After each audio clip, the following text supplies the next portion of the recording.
Streaming live every Friday night, it's Street Talk with the Swift Gang, right here on GoHamRadio.com. Welcome back. This is Street Talk with the Swift Gang here on GoHamRadio.com. My name is Vincenzo, my co-host Miss Fancy Pants, and thank you guys for tuning in to our show tonight. We've got a lot of great things coming up. We're going to have a live performance by Kitty Fedha, who is going to be performing live with DJ Roscoe a little bit later on. But before we get to that, Miss Fancy Pants, why don't we turn on the AC? Because it's getting pretty warm in I here. was like, it looks like you're getting kind of hot in here. I'm going to blush. You I'm can getting keep red. your clothes on. I'll turn on the AC. Okay. Are we Give ready, us- Farg? Tell give- me when. I'm gonna try something new for y'all this week. Ready? Our arts Tell and me when to culture. go. Tell me when to go. Hello? Go. All right, so we've got the Poway Rodeo. Tickets are $20. You can go and catch that 8 a.m. on Saturday. The next thing we got going on is a moon festival in Balboa Park to celebrate the Chinese moon rising. So you can go and check that out. It's from noon to 8 p.m. They'll have food, drinks, and entertainment. And then after that, on Saturday and Sunday is the Pacific Islander Fest. So go and check that out. It's a free event. They're going to have things going all day, which is really cool. And then if you can't go to the Pacific Islander Fest, you may want to, at 10 a.m., either Saturday or Sunday, you can go to the Julian Apple Pie Days and get you a Julian Apple Pie. Oh, so good. And then we also have a Harvest Festival going on in Balboa Park. So if you just want to enjoy pumpkin spice season, go and check that out. It's another free event. It's from 12:30 to 4:45, so bring the family. And finally, Bunny Fest. Bring your own bunny. You can adopt bunnies, pet bunnies, get bunny regalia, sponsor a bunny. It's a bunny fest. So that is Sunday at Balboa Park as well, 10 a.m. to 4 p.m. So if you just hang out at Balboa Park this weekend, you're sure to catch something fun to do. Now, being the chef that I am, are there bunnies available for cooking? No. And I think Jordan and Matt would be offended that you even asked that question. Shout out to Farm Animal Refuge. I saw that they just adopted their number 13th refuge. That's awesome. It's a pig that's actually related to their other pig that they rescued. Shout out to Thor. Shout out to Thor. Thor is our sponsored pig. You can go and check him out. I've updated him on our website. So he's got a bio and a picture. You can email us, and we'll make sure to give the emails to Thor if you wanted to send him love notes. Now, in my defense, Jordan and Matt and I, we had really great conversations about our, different views and different opinions. And I think one of the things that they appreciated about me was that at least when I cook and when I would raise these animals, I try to really honor the animal. And I think the big issue is, when we were discussing last week, is that a lot of people don't understand where their meat comes from and kind of what goes into the factory farms and what happens. And there's this detachment. And I think if we were a little bit more attached to our food, people would have a little bit more of an appreciation. Well, I'll tell you, maybe I'm aging myself, but if you've ever seen the movie Fatal Attraction, I will never eat rabbit. That woman took a pet rabbit and murdered it. Put it in boiling water. She was crazy. That is a crazy movie. If you haven't seen it, see it. It's got Glenn Close, Michael Douglas. It's an old school movie. It's pretty risque in certain areas. Kill the rabbit. That might be a little bit too old for some of our viewers. They might not know what that is. You know, they got Kitty knows exactly who I'm talking about. She's over there like Elmer Fudd. I'm like, you know what's the up. wascally rabbit. All right. Well, what else do we got going on? I've turned on the AC. You seem to have chilled out a little bit. I'm nice and cool. So now that it's nice and cool in here, why don't we find something to watch? So if you are not going to be going out this weekend, or maybe you're stuck at work and you're bored and you have an opportunity to flip on your phone and maybe cheat a little bit. Oh, or watch on your break, or on your break, yes, 'cause we in don't wanna- between shifts if you're grinding. Right. So this week on Stream This, I have a great, fun, well, I wouldn't say so much fun, but I think it's intriguing. I think it's thought-provoking because given our show today, we're going to have a lot of thought-provoking conversation. It's called Unacknowledged, and you can find this on Netflix. It's about an hour and 43 minutes. Now, the description of the documentary doesn't kind of describe it entirely, but the documentary consists of noted UFO scientist Dr. Stephen Greer, and he interviews witnesses and presents actual classified documents that are public record throughout the documentary. And it's all about alien encounters and the actual, secrecy behind UFOs and the, it's more than a conspiracy because, and when I say that it doesn't describe it fully here in the description is because it goes on to kind of the further propaganda and the type of different techniques that, governments and other powers kind of try to manipulate certain things going on in our world so that we think and do a certain stuff. So we're being controlled by elements stronger than ourselves. It's so funny because a lot of people ourselves. think I'm a giant conspiracy theorist, and I guess maybe if you're from the outside looking in, you could say that. But I like to check my sources, You cook rabbits. and my sources seem to be pretty good. I like to verify my sources. Let's do that. Public record. You can't go wrong with Wikipedia? public record. No, Wikipedia is not. Wikipedia is not a source. verifiable resource? Not a good source. No. Let me just say, we are in the fourth phase right now. Okay. There's no coincidence that you're going to start seeing shows about aliens and space aliens and Is this what they say in the movie? Becoming more popular in mainstream. Yes. This yes. fourth phase that we're in? And you know what's so You're funny? not talking about the fourth episode that we're in? No. The fourth phase of this, which is really interesting because when I watch this, it's funny because then I turned on Hulu because, like I like to cook. So I'm watching MasterChef. And as I'm watching my MasterChef, the commercial pops on. And it's now promoting a new show by Seth MacFarlane. I won't mention the show because he's not paying me to promote his show. So Seth MacFarlane's new show, which happens to be about, space and all the different characters in space. It's not called Cosmos? No, and it's not called Cosmos, and Neil Tyson DeGrasse is not in it. And he also made American Dad. What, Seth MacFarlane? Which has an alien in it named Roger. Oh, my goodness. And the first alien to ever come to the United States, they named him Roger. Maybe Seth is part alien, and he's just subtly trying to get that out.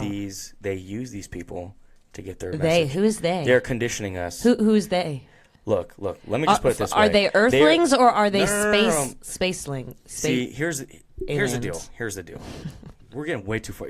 Why do you ask me follow-up questions? We went over this. We're blowing the clock for no reason. Enough of this nonsense. Okay. Why don't you we're tell gonna me move something on. funny? Tell me Yes. something funny. Besides my stupid conspiracy theories, let me tell you a great joke. Tell me okay? something funny, and then I'll tell you some concerts going on. How about you do that? Sounds good. Okay. All right, so here's our joke of the night. There was once a man and a woman who had been married for more than 60 years. God bless them. If you can be married for 60 years these days, that's If you incredible. can live more than 60 years these days, man. So they talked about everything. They kept no secrets from each other, except that the old woman had a shoebox in the top of her closet that she cautioned her husband never to open and never to ask her about. So for 60 years, he never asked her about opening it, never asked her what was inside of it, nothing. Absolutely nothing. So one day, the old woman, she got very, very sick, and the doctor said she would never recover. So basically, it was her time. Okay.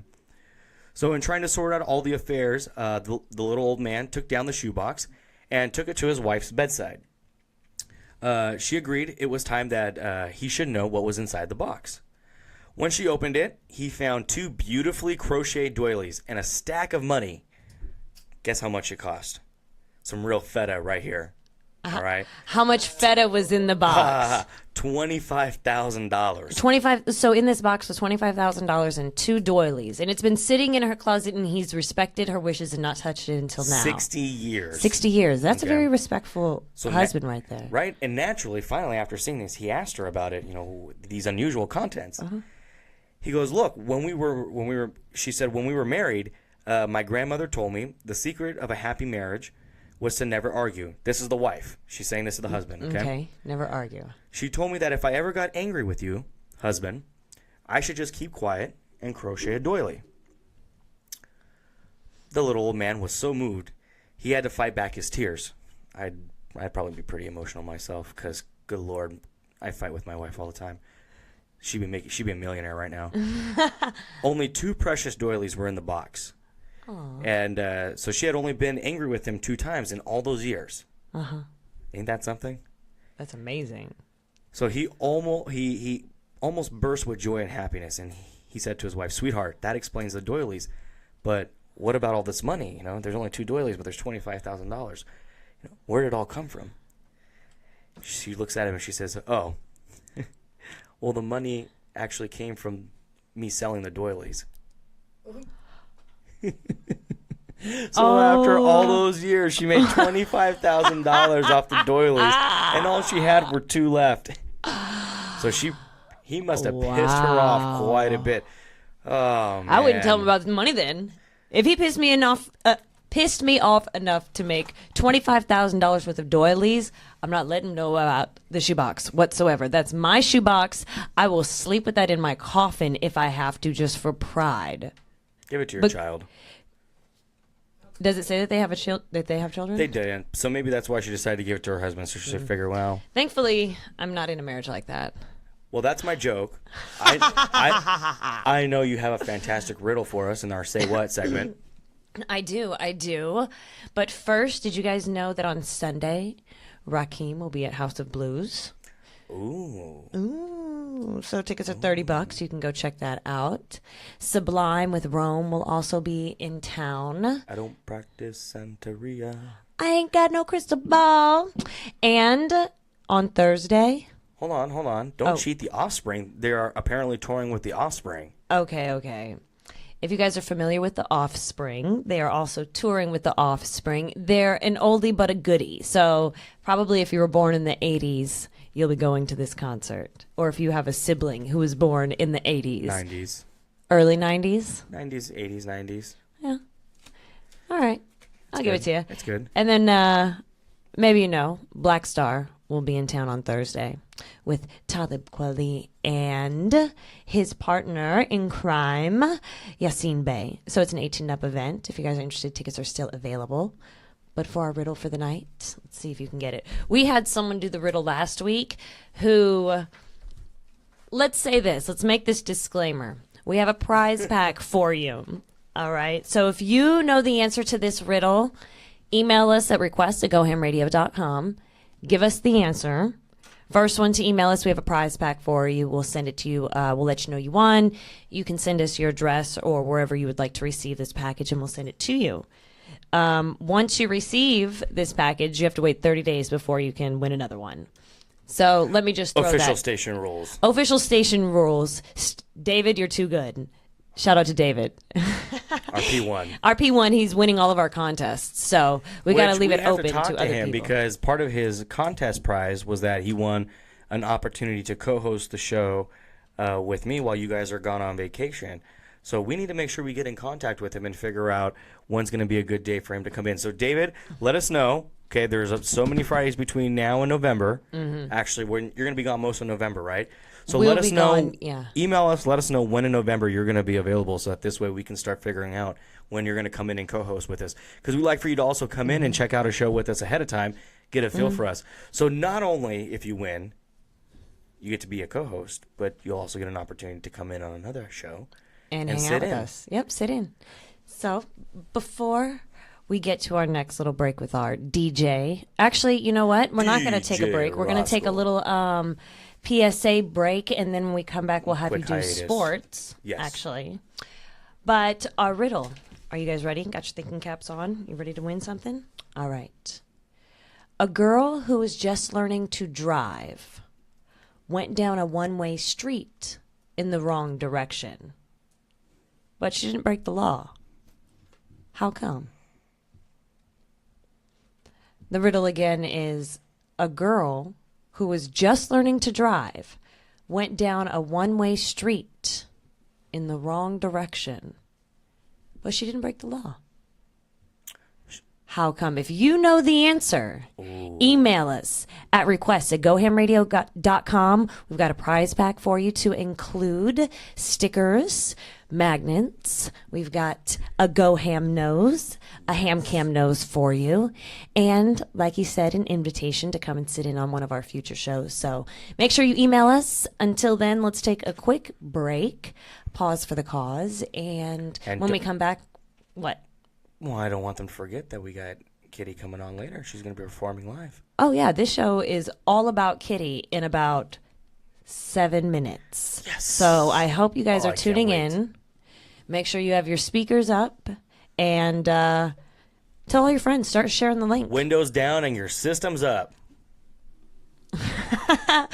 Party on Wayne, party on Garth. All right, so we're going to take a quick break, and when we come back, it'll be sports, and then Kitty with Fedha Entertainment. I'm Miss Fancy Pants, and this is Street Talk. On GoHamRadio.com. You are now tuned into the movement with Swift Gang. Welcome back. This is Street Talk with Miss Fancy Pants. And you're Vinny Genzo. And I'm Vinny Chenzo. Here, you want to hold my mug, too? Let's introduce each other. All right. Welcome back to the show. It's episode 4 of Street Talk with the Swift Gang. I'm Miss Fancy Pants. And I'm Vinny Chenzo. There we go.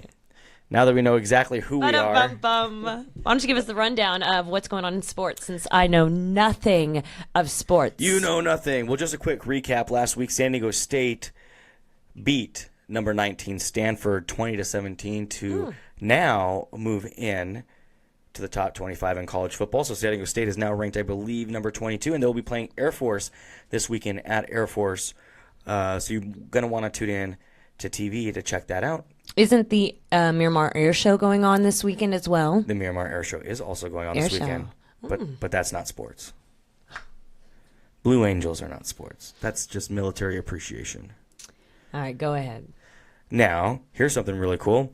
In baseball, okay, the Cleveland Indians actually have won 27 out of their last 28 games after their 25-game winning streak was snapped a couple of days ago. So they are just still rolling, winning 27 out of their 28 games. Last night, the Dodgers beat the Phillies 5-4. Braves beat the Nationals 3-2. Cubs beat the Brewers in 10 innings 5-3. Cardinals beat the Reds 8-5. In the American League, Indians beat the Angels 4-1. Tough loss for the Angels, our other local Southern California team who are fighting for a wild card spot Angels right have now. fallen. There are no Angels in the outfield right now. Royals beat the Blue Jays 1-0. Twins smashed the Tigers 12-1. Orioles beat the Rays 3-1. And White Sox beat the Astros, who have been really hot lately, 3-1. Were you surprised at that last one? That No. you read off? No? No, not really. Are you in any leagues, fantasy leagues or anything like that? I don't do no fantasy leagues. That's not my deal. That's not my. No offense to any fantasy leaguers out there. Well, you know, People take it seriously. I really enjoy watching all the show or all the sports and all the games just for my own personal enjoyment. So I think what happened was I used to do when I was a little bit younger, and it just kind of took the fun out of it. So I just rather just watch the games because I enjoy watching it as opposed to being like, do better because I need you to get my points so I can win $500. Like, it's no longer fun that way. It's just not fun. It's just All not right. fun. He prefers to Maybe play it's the not fun sports. because you're not very good either. Or I wasn't very good at it, so. You never won any leagues, so it was a waste of time. Actually, for you know what? In my defense, I did win a couple leagues, but it's so hard and it's so intensive, and you have to really pay attention. It's a game within the game because it's more about the statistics. Because actually, how a guy plays in a game might actually be really, really good for his team, and he might be a really great team player and helps the chemistry and whatnot. But because his statistics might not be so good, he might not earn the amount of points needed in a fantasy league for him to be a quality player. So that's where it kind of throws you off because, you know, you'll watch guys and be like, oh, man, he's garbage. And it's like, well, how is he garbage? Because what angle are you looking at it from? A fantasy football league angle or fantasy baseball angle. Whichever. Whichever, So right? I just choose not to go down that route. Is that all your sports? Do you have any more? That's all my sports. I'm done with sports. Oh, done. Well, now we get to the heart of the show. Right? So exciting. Super excited. So we've got Kitty in the building representing Fedha Entertainment. We've been listening to her music. Thank you to DJ Roscoe, who has been Roscoe. vibing out with her and her album and everything like that. I'm sure you guys, if you've been listening and watching, have gotten a preview of her. She made a few cameos with the DJ. Well, she's going to be doing a live performance later on in the show and join us for our Street Talk topic, the Blue vs. You. She's got a few things she'd like to say, I'm sure, on the topic. But before that, why don't we get a little break and we'll introduce her music video, take a look at that, and then we'll get right into some questions. So it's Street Talk with the Swift Gang. On GoHamRadio.com. You are now tuned into the movement with Swift Gang, here on Street Talk.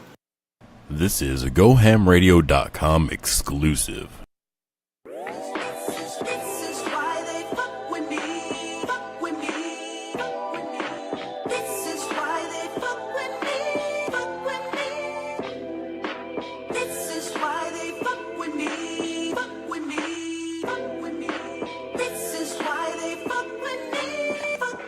Although I fuck niggas, no fuck nigga could never fuck me up, nigga. Fuck what you thinking when you had that forward thought, nigga. Fuck what you thought, it's a must that you be taught, nigga. That I fuck you up, I'm the one to knock you off, nigga. Off of my stage, get the fuck off my block. Get the fuck off my earth if you ain't giving what I got, nigga. Off with your head for trying to come up in my spot. What the fuck would you thinking you belong up at the top? I'm the K without the dot and without the RS. Kitty's just another name for the word you know is best. This emergency broadcast is not a fucking test. I'm taking over this time and it's more than just the West, the whole world this time, and I could give a fuck less about a bitch or a nigga. Better tighten up your vest, cause I'ma flood the whole game and have the world obsessed on how the cat got here without fucking the best. Yep. This is why they fuck with me. This is why they fuck with me. Everyone from the gangsters down to the average Joe. Fucks with Kitty, I'm spitting, I'm not your average hoe. Ask me how I do it at any given time. Get the typical response, stay the fuck out mine. Nigga, what's with all the questions like your ass one time? Cause for you to mind your business, it don't cost a dime. Who the fuck dashed you in and told you to chime in? On my situation, no facts, all lying. Came to kill the game without even trying. Took your fan base, automatic buy-in. Drop your jaw with all, cause the way I fly in. Off top, fuck that, me no climbing. Pay my dues, cause it's my time. In the fuck shit up, feel my assignment. Ain't my fault that I got your mind bent. Way I use words revealed, I'm God sent. The formula for me equates no logic. You ready for the cat? Fuck no, please stop it. This is why they fuck with me. This is why they fuck with me. Everyone from the gangsters down to the average Joe. Fucks with Kitty, I'm spitting, I'm not your average hoe. Tried to be a lady about the situation. Every time you speak on something you know it's cause you're hating. Fuck it, call me hating, pronunciation Haitian. Fuck you new niggas, precisely's what I'm saying. Done with all the playing, the tippy toe and cradle and top 10 right down. Lyrically I'm fading them, no. Why nigga, in battle you have no training. You miss boot camp in the field with me faking. Too much in my role as the industry replacement. Got you wearing my G's, take the dick the same places. Your game was never tied like a shoe with my laces. Longevity with that character that you play is absolutely ludicrous. Game and need the nutrients. Watch me fill it up, yeah. Watch me what I do with this. Flip it upside down, wipe out all those who ruin it. Those who hold the crown prepare for on you losing it. This is why they fuck with me. This is why they fuck with me. Everyone from the gangsters down to the average Joe. Fucks with Kitty, I'm spitting, I'm not your average hoe.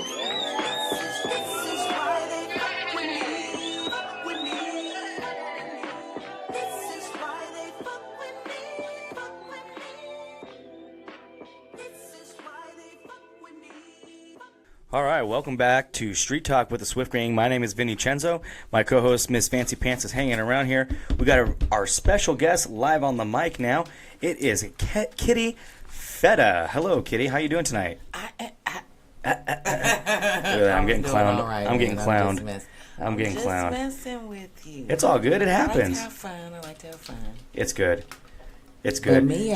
She's more of a pro than I am. She's been doing this for a long time. So this is not her first radio interview. This is only my second one. So, but I'm still learning. You know, I am new to Go Ham Radio. Go Ham Radio I am honored. Like my ears sparked up. I was like, this is only the 4th episode. Oh my God, I'm a part of something epic happening here. I'm loving this. Well, we're really excited to have you on, and we really I know our listeners are excited to get to know you a little bit. So I got to check out your website a little bit, and you can check her out on Kitty Fedha. It's underscore, right? Well, there's a couple ways you can get to me. Okay. Let's get to your website. Why don't you shout out your website real quick? You can go to www.fedha, and that's FEDHA, entertainment.com, or you can go to FedhaEnt.com. And there's something really cool behind the name, Fedha. Yes, it is. I think it's cool. It Well, was cool when I picked it out. I used it earlier in the show. So I think everyone should kind of know what it means.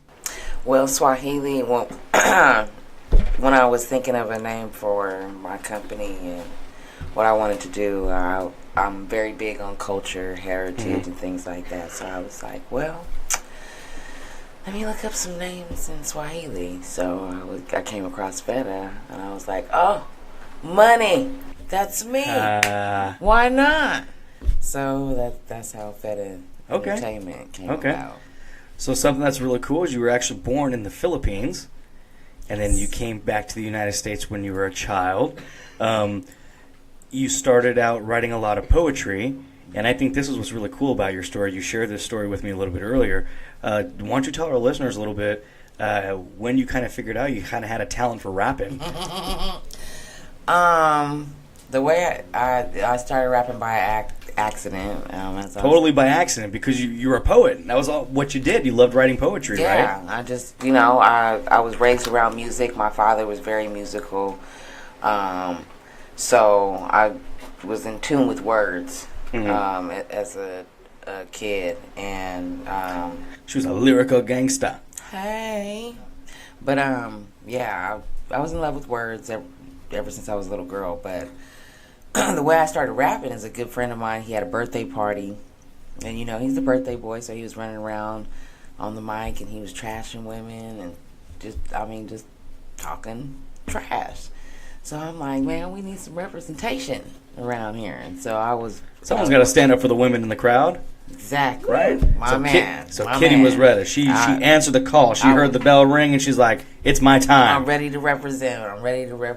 So I went to the pad, wrote a rap real quick, came back, snatched the mic, spit on the mic, and everybody's like, oh my God, I didn't know you could rap. I was like, I didn't know either.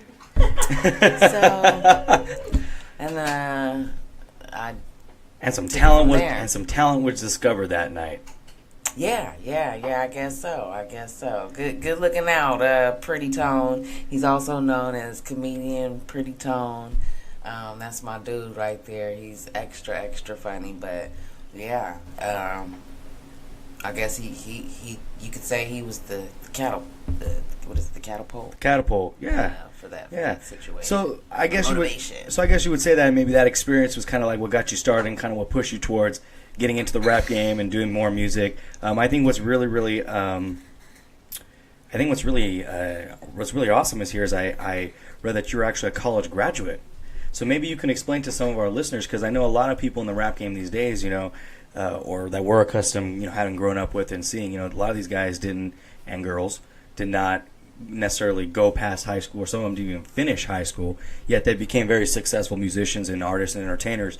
Yet you graduated from college. What school did you go to? What did you major in? And how has maybe your education impacted some of your music and some of your poetry that you've done?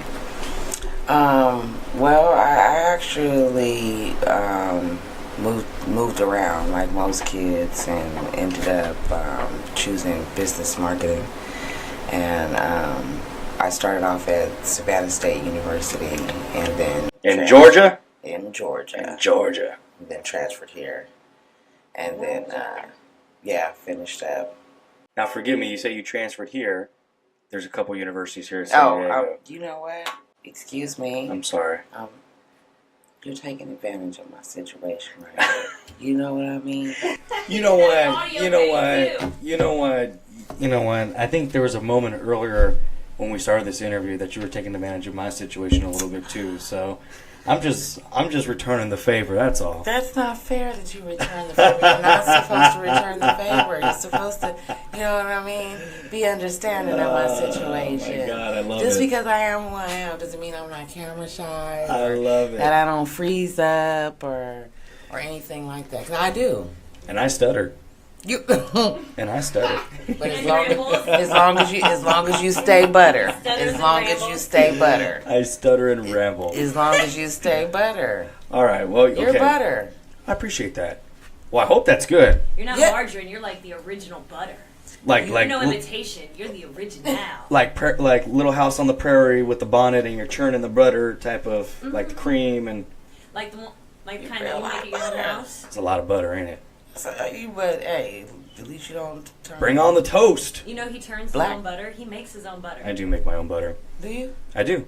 I'm actually gonna I heard have. you say you was a chef. Are you? I do. Yeah, I cook. You know what? At the break, when we go to the break, I'll show you some of the stuff that I do on my Instagram. Like. What's your Instagram? Well, my Instagram. I mean, there is a kitchen here though, right? There is a kitchen. I won't be cooking tonight. Oh, I'm man. sorry. See, I'm they're sorry. threatening me with a good time, and I'm sorry. We ordered pizza and snacks for you though. Okay. I can't, and it was good too, because I had that last piece of whatever that. What was that? Which one? There's Miss Fancy Pants. It was like really flat. Oh, I like that. The that flat was pepperoni pizza. and mushroom. I know that, but what was it called? Oh, I had I don't know, thin crust. Thin crust pizza? Yeah, thin crust, and whenever it's thin crust, they cut it in the squares. And so we did that, and then we had chicken and pineapple, and then we had spinach, tomato, and Alfredo sauce for the other one. Okay. Let me just explain. They don't call me Miss Fancy Pants for nothing. I'm even fancy. She got fancy when she was ordering her pizza. Hey, and you turned over, a new leaf on me. Because let me just tell you, I was totally shocked when I pulled down the box and saw, you know what I mean? I don't know if I can say their name. Can I say their name? What, Domino's? Okay, Domino's. All right. Let me explain to you what goes on with me. They could be a cheap sponsor. I have a Hopefully they daughter, sponsor the you know show. what I mean? And my little girl, she cannot stand Pizza Hut. And no love for the Hut. apparently, until a few minutes ago, I couldn't stand Domino's. And when I say just tonight, okay? Just tonight. Like, it's so ridiculous at my house. When Friday nights, we have pizza night. And I call and I order my Pizza Hut. And I call and order her Domino's. And the carriers, they show up together and they're like... The standoff. What is going on here? Are you sure you're at the right place? What's a Pizza Hut guy doing here? Like tonight, one of the guys was like, I've never experienced this before. Like, sorry, my daughter likes one and I like the other, and it is what it is. Hey, we both have the same name, but we like different pizzas. Up until now, I swear, I took a bite and I was like, wait a minute, this is good. And I pulled down the box. I gotta call them again tonight and order that shit. Can I say that? I'm sorry. That's okay. You're good. That's all right. Oh, woo. Okay, so I gotta call and order that It's shit. past 10 o'clock. Yeah, okay. FCC regulations. All right, FCC, you know what I mean? They're probably not gonna like me so much. It's okay. Me and Howard Stern have the same birthday. We've so done a great job we're keeping not, it pretty We're not clean and FCC pretty. favorites. So I want to ask you, what type of music do you create now? And as opposed to maybe when you first started, because there was you took a little bit of break for some personal reasons. Won't get into any of that. If but you wanted to. No. There's no need. We don't want to get into any of that. We just want to know about your music and what you got going on. So compared to what you first started doing and what you're doing now, what kind of music do you create, or do you like to create? I think a lot of my music is driven by what I'm going through at that time. Do you have a genre? How would you maybe classify your genre? Because I think for a lot of our listeners, they like to classify their music. So what would you say your music falls under? It's definitely rap. Yeah, like a little West Coast G-funk to you, or is it, would you say, where do you draw some of your influences? See, that's a strange question. The reason why I say that is because if you've taken a listen to legitimately everything that I do, I mean, there's no question I am a West Coast artist. That's where the majority of my influence comes I hear from. it, and I hear it. When we heard a couple of your songs earlier, I could hear where your influences come from. Yeah. And so, and you're quite all over the board with it, and that's why I think you're kind of like, you really encompass a true West Coast kind of type of style, because You know, I hear some of the LA in it, and then I hear a little bit of the Bay in there, and then I hear a little bit of, you know, the San Diego flair, and then I hear your own personal twist to it. So, would you say that you, well, not what you say, because I think it's truly the truth. You know, we were talking a little bit earlier about some of the people you've been able to work with, and you've been able to meet and kind of work in the music industry. Could you share with our listeners some of the people that you've had an opportunity to work with? Better yet, why don't you share the story of how you broke into it and who you actually met that actually opened up your phone book to everybody that you know? She's hacked? Yeah. She hacked? She wasn't hacked. This was before the time of being able to hack cell phones. She probably had like her little green book that like was about this big, and she had a little pencil and had to write in there. You know, she had like a phone book probably at this time. Were cell phones around? We had two-way pager. The Nextel. Remember the Nextel Sprint phones? Yeah. That was Okay. At the time, okay. That's like 2002. Yeah. What was the story? Yeah, you gotta hear the story. It's a great story. Actually, how Snoop is the reason that I got into rap and started to take it seriously. So the way that occurred is a friend of mine. He was touring on the last meal. And she met him, and she was like, "I have a friend named Kitty. She can rap. I want you to meet her." And so I had just gotten back off the road from like Oxnard or something. It was like 3 a.m. And she calls me on the phone, and she's like, I'm with Snoop Dogg right now. You need to get down here right now." Do not miss this opportunity. Yeah, and I'm like, if you don't get off my phone lying, like, I am tired. It's 3 a.m. You are playing. Right? This better be worth my week waking up. Man, you with that bull and that shit. So I'm like, she puts him on the phone. And of course, you know, shout out to Uncle Snoop Dogg. What's going on, Aunt? Wherever you are in camera, whatever. There you go. What's going on, Aunt? Appreciate you to the fullest. His voice is unrecognizable. So he gets on the phone and he's like, "I heard you trying to come holler at the DPGs." I was like, hell yeah. Yeah. So he was like, "We in room 21, something. So I get up and I get dressed and I get ready to go down there. And mind you, like I said, it's like 3:30, 4 a.m. And it's downtown San Diego. And I get down there, and as soon as I'm trying to walk through the hotel looking for the rooms, here comes the chick. She's, "F this, I'm leaving, I'm out of here, they're tripping." And I looked at her like, "You punk faggot bitch." And I'm like, okay. Pull my ass out of bed at 3 o'clock in the morning. Come on down to this spot, and here you are telling me you pulling out. You know what I mean? But I was like, I was too tired to argue about the shit. I'm like, right, at that point. I'm finna go to the pad and finna get some sleep. So she called me the next morning, like at 9 a.m. She's like, "Bitch, that is Snoop Dogg. We are never ever gonna get the opportunity to meet him like this again. That we going back down there. They all on the 21st floor." So we go back down there. I believe it was the Hilton. So we go back down there. We go to the 21st floor, and apparently they was all in at that time. Trey D from the East Siders. "What's going on, Trey D? What's going on, bro? Appreciate you." It's my dude right there. They were all in his room the night before, so she knocks on the door, and he's like, "Who is it?" And so she nudges me, and she's like, "Say something." And I'm like, "Streeta." And she's like, "You stupid bitch. He's not gonna answer the door. You talking about your name is Drita and you sound like a man." Oh my God. And so he didn't answer the door. Nope. So we're sitting there like two groupies. We got our hands folded, posted up against the door, like looking waiting. like, what the fuck we gonna do? So she's like, "They're all on the same floor. F it. Let's go down here." So we walk. And we start, I'm like,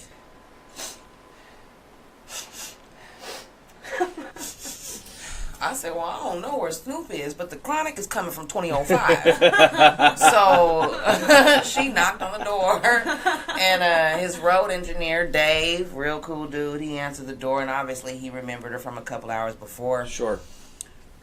We walk in, and sure enough, Dog was standing right there breaking down some of that good handling business, cussing somebody out on the phone, because he will let you have it. Right. And he hangs up the phone, and she's like, this is my friend, Kitty, the one that I was telling you about last night, that raps. And he's just, he got his head down, you hear this story 1,000 times. And you could tell that it clicked in his head, like, Kitty, you know what I mean? And he was like, what'd you say your name was? And I just busted out rapping, like, the KITT, why I am so fly, something you want to know. Well, let me break it down for all your bitch-ass niggas and hoes. Whoa, this bitch is over here talking shit about how she kick it down and get with the kid. Shit. Bitch, you must be crazy hating on me because I'm driving your baby daddy Mercedes. Now, ladies, let's not get wicked in this bitch because I'm all about my money and I came to get rich. So, to go on. All right. Yeah, I like that. He's, I finished rapping. He's like, who wrote that? Right? Like, Hold on, that's the same question. Who wrote that? I wrote that. So, Superfly walks in. What's up, Superfly? Superfly walks in. Trey D walks in, because they're all on the road. They're doing the tour for the last meal, so they're getting ready to go to the next city. And Dog was like, to make the long story short, he was like, I meet a lot of people every day. He was like, people throw tapes in my car while I'm driving down the street. And he was like, 80% of those people are no good. He was like, but you, baby girl, you some good, and you need to pay attention to your craft. There you go. So that's when I started to take it seriously, and he kept his word. He called me back when he got back from off the road, and I spent a legitimate 2.5 to 3 years. That's amazing. Learning from him and the entire deep. Shout out to all the DPG. That's my family right there. You know what I mean? That's awesome. They've treated me, I hate to say it, better than people from my own city. So I'm thankful and grateful for all the things that he introduced me to. What an awesome opportunity. And, it's kind of one of those situations where you find yourself, you literally only had one opportunity to kind of showcase what you got. You got an opportunity to do it. You made the most of your opportunity, and it allowed you to kind of open up some really, really cool doors. I think with that, you were able to create your first album, right? Making All Dogs Meow. Meow. There we go. And I think we're going to hear, we've heard some of the music, right, Miss Fancy Pants? DJ Roscoe has been playing some of it, so you guys need to check that out. Is it on iTunes? Can people find that on iTunes? Absolutely. All right, so check it out on iTunes, Making All Dogs Meow. We're going to take a quick little break, but when we get back, we're going to continue our interview with Kitty. In the meantime, we're going to take a look at her music video, 100 Bars. Correct? Do you want to have her maybe explain the video now, or we can explain it? Why don't we have her explain it to her afterwards? I'm really anxious to see it. Yep. 100 bars. You're listening to Street Talk with the Swift Gang. I'm gonna get some shit off my chest right now, man. It's just been bothering me for a long time. I've been holding it to myself, not speaking on nothing. But it's time to let y'all have the business. I'm the cat, old school, raised hella hard hustle. Matter of fact, don't you play, I come with no muzzle. Always had wide vision, don't explore no tunnels. I could see everything, I'ma save you the trouble. I could see in your face, I could see in your walk, in the way that you move, in the way that you talk. The fear through your eyes had me read your first thought. Is this the time when she see me that I'm outlined in chalk? Better follow first mind, better do what you talk. Before you hit the front page with the news that you caught. It wouldn't be enough if you lose in a lot. lie. It's a life for a life to feel the shoes that I got, to feel the blues that I got, to feel the pain that I feel from the day that you set my nigga up on the hill. Got took for my tooth, so it's weighing, it's real. So it's time for some practice on that one shot kill. Now what about the homies? Oh yeah, what about them? Half of them was there and the other half I doubt them. See them in the streets, give a middle and I clown them. Plus they work for the police, so I can't be around them. But I can't be peace and I can't be taught, so I can't move fast, so I can't be caught. Send a wife and kids to do the same slow walk, sing the same sad song, lay flowers in the park. Once I put it all together, peel the story apart. The more info that I got, the more gory it got. Skin got the crawling blood boiling a lot. I've been hit by some niggas who be toying a lot, who be boying a lot. You was scary on the hill, but you been hella brave since my dude got killed. And your back hella late, like your blood can't spill, like he didn't lead a gift of the one shot kill. Like he not the one you caught when the streets got real. Got away with more cases than let's make a deal. Handed out more fades than a barbershop bill, and to tag more toes than a punk bitch heels. Serve more sacks than Mick has meals, and then had more bread than a bakery meal. I'ma shut it all down, cause to keep it all real, police waiting on me for the case they wanna build. Yeah, I know your ass too, and exactly how you feel. Yeah, the fact you never caught him make you still feel ill. The fact you never caught him with all the details spilled, but the tips from the snitches never turned out real. Wasting dollar after dollar, a department's grill, just to never catch a nigga though you stayed on his heels. With all the snitch dough you done dropped in the field, it's some of that shit you trying to use now still. It's a goddamn shame how you motherfuckers feel. My babe dead and gone and you butt her still. Oh, there's nothing you can do and these niggas work for you. Scared of risking all the info that you come on to. Well, it's a risky business, we gon' go old school. Flip the whole game up like your boy Tom Cruise. Never see me coming, never know what I do. Not tied to the system, ain't a plus for you. To really think about it is a must for you. Know everything about you, so it sucks for you. Remember anybody who fucks with you. Remember just to tell them that they duck with you. I gives a fuck if you, I gives a fuck if who. There I gave them all out, here's the last fuck you. From my head to my toes, from my skin to my soul, every fiber of my being know the story unfolds in the very manner that I've thought out slow. Looking at you now, I wanna go like pro. Add a fifth plan to the foe, I know. Told you motherfucker, it's been thought out slow. Over and again, back and forth and more. Around and around and then some more. I'm supposed to let God, but I can't let go. Have you prayed for their forgiveness? No, I can't say so. The only way to end this is the way I know. Put hands on you quick like an archangel. You the devil anyway, so call me my goal. I ain't going for your body, nigga, I'm going for your soul. Patience with you niggas done took a large toll. For every single night I watched mom's tears roll. For every day that passed that I couldn't feel his whole. For every time I had to watch the pain of his mold. So strange when I hold the generation of his seed. I go to a vision where I see your eyes bleed. It brings me right up, back down with ease. Then gives me this inner light, tranquil peace. Not knowing every breath of your life is least. You overdue on your services and deceits. Cut all ties, contracts and all. That's the story to your life, that's it and that's all. Unloyal to loyalty, fucked you off. Cause there's only one payment for the shit you caused. Time to cash in, collect my loss. Fuck the whole deal up like a punk pit boss. I might have took a loss, but on the book show cost. It's reading like you've owed me for a long time, boss. The time to pay up has come and crossed. Switch to the go and take my foot off the pause. There is no clause, no hidden traps. Just time for some action when the clip goes snap. I got took from my tooth, so I'm taking you back. To hand you back to God to start over from scratch. Over from scratch.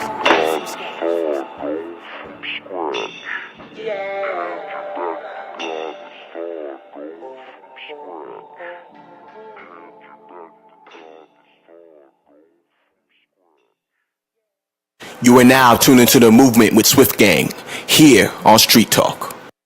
Welcome back. I'm Miss Fancy Pants. This is Street Talk with the Swift Gang. We've got DJ Roscoe in the building, Farg in the back.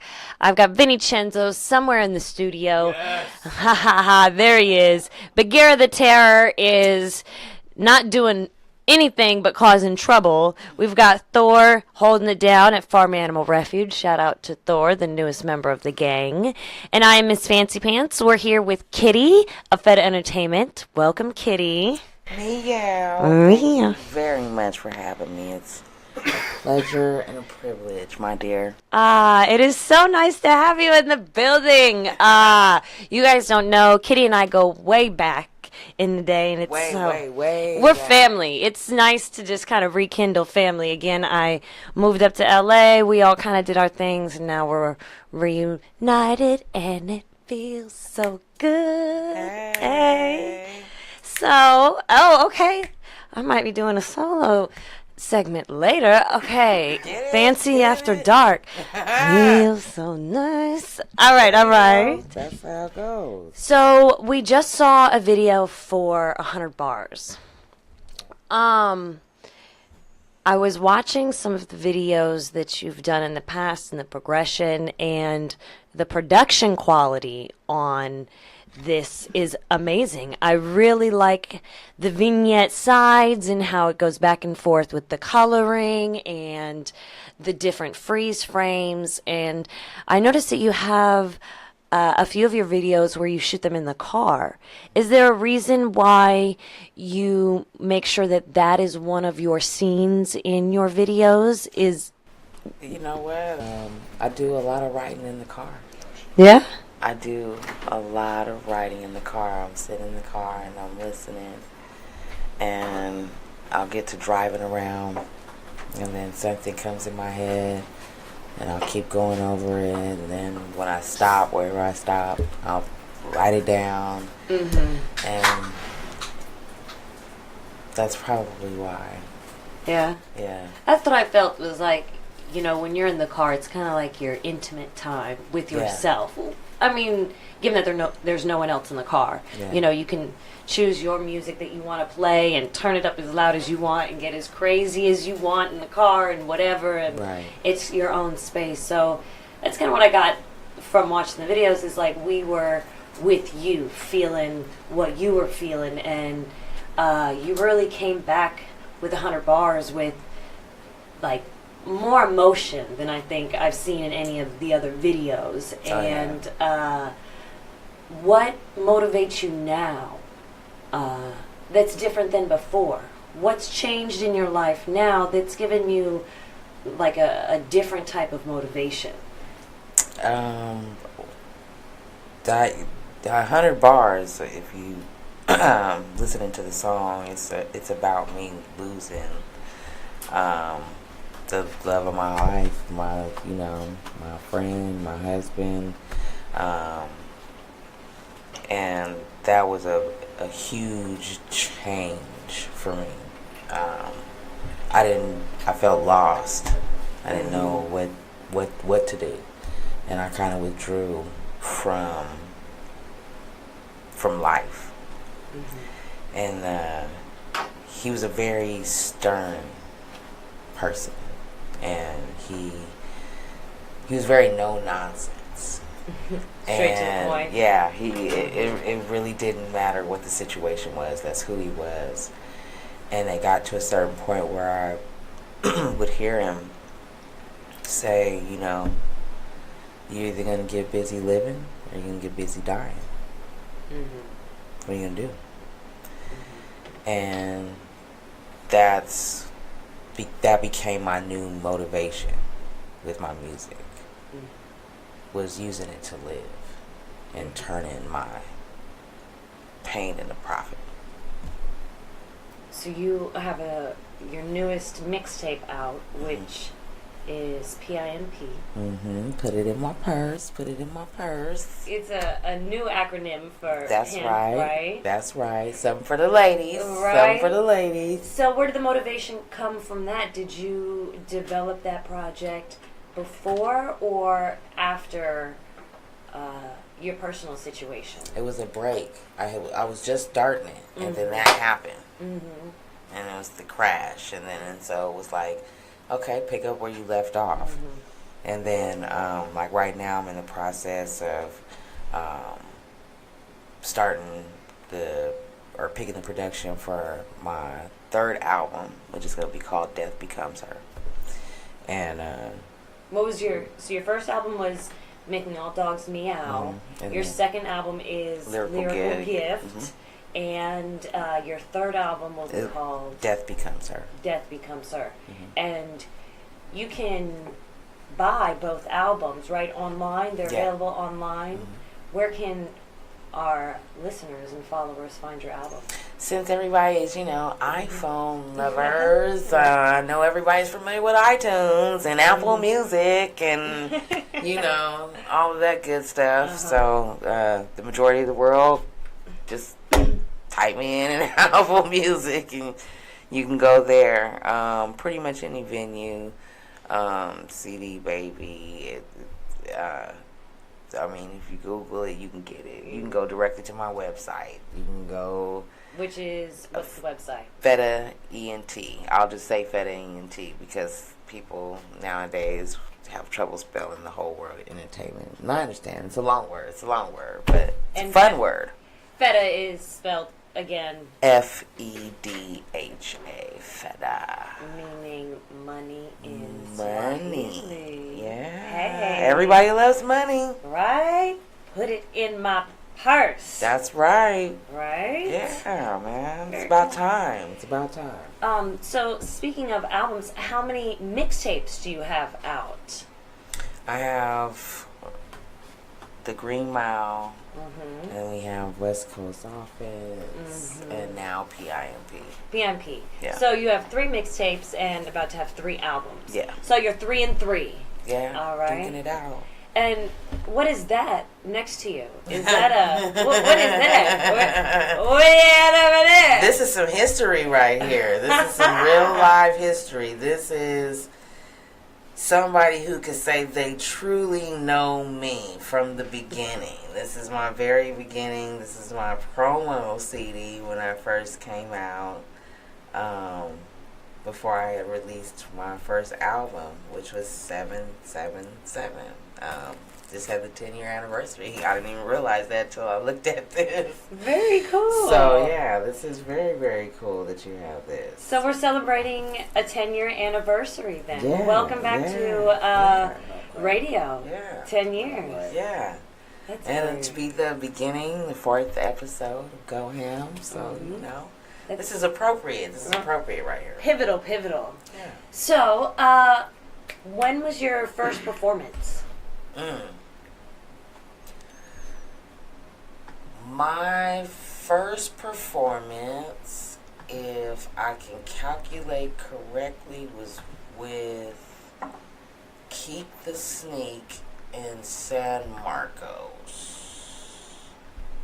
Keek the Sneak. Yeah, he's a Bay Area though. Yeah, he's a Bay Area artist, and I believe that's the first big. Yeah.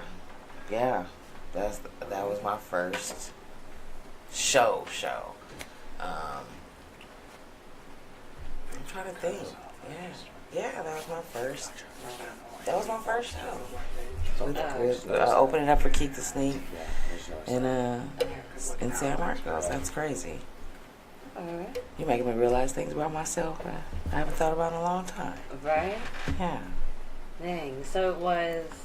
it's nice. You kind of... When you think back on things, you really get that nostalgia of, dang, look at where I've come from now and what have I accomplished. And you said that Snoop was your starting point, the main push to get you going. Oh, yeah. Who have been... And you've worked with all the East Siders and all of them. Who have been some of the artists that you have... Did you open up for all of them, or did you work in the studio with them? Either or. Did you go on tour with any of them at any point? I haven't had the pleasure of being on on tour with any of the guys. I haven't. It's always been a situation where it was schedules not being right, and I hate it. I hate that because I know it would be fun. But the good thing is there's more time, and right. You never know. Vinny was showing me a clip earlier talking, it was a sports reference clip, but he had said how, don't ever count people out because there's really no limit to when people will reach their greatness. People always assume that you can reach your greatness, in your teens or in your 20s, but there's people who reach their greatness in their 40s and their 50s and 60s. their 60s. Yeah. I mean, continue to make discoveries and do amazing things, and it really doesn't matter when you do it. What matters is that you do it. That you do it. That you do it. That you're always making progress, moving forward. So, you said that you own Fedha Entertainment, right? Mm-hmm. Do you have a manager, or do you do everything on your own? I'm solo bolo. Solo bolo. Yeah, I'm solo bolo. It's not that I'm not apt to working with one or anything. It's just that I don't have time to wait. Right. For the right person. I've met plenty of people that have made all kinds of promises and this and that. But at the end of the day, you know, that's what the business is. You know what I mean? A bunch of promises, and you got to weed the good ones out from the, you know, the ones who are serious, the ones who are not. So it's not that I'm close to the idea. It's just that I haven't met the right match.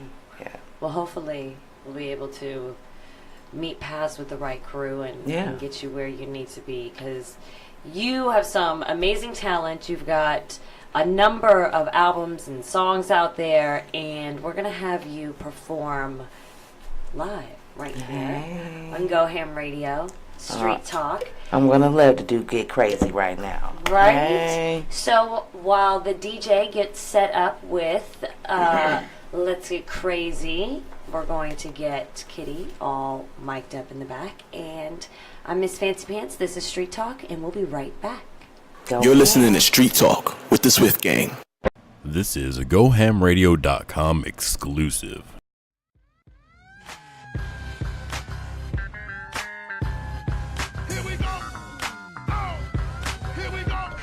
Let's go, Roscoe.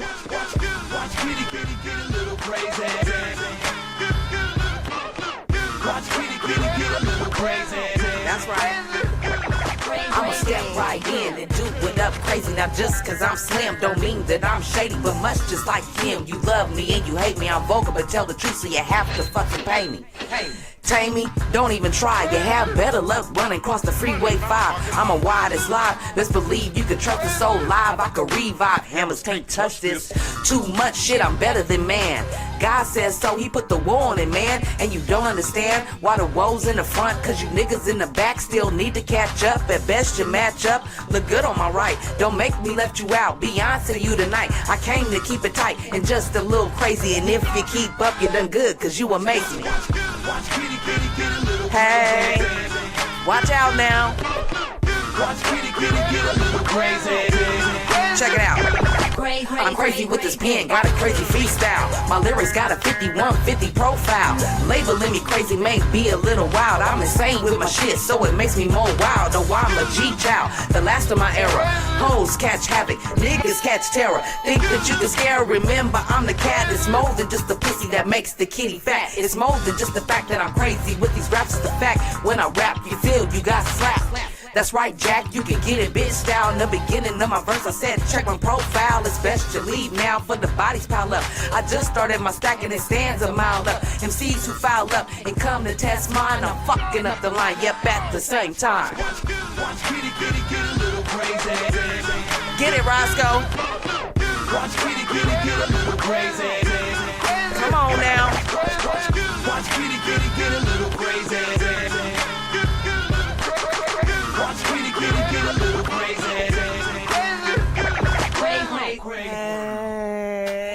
Thank you. I appreciate you, man.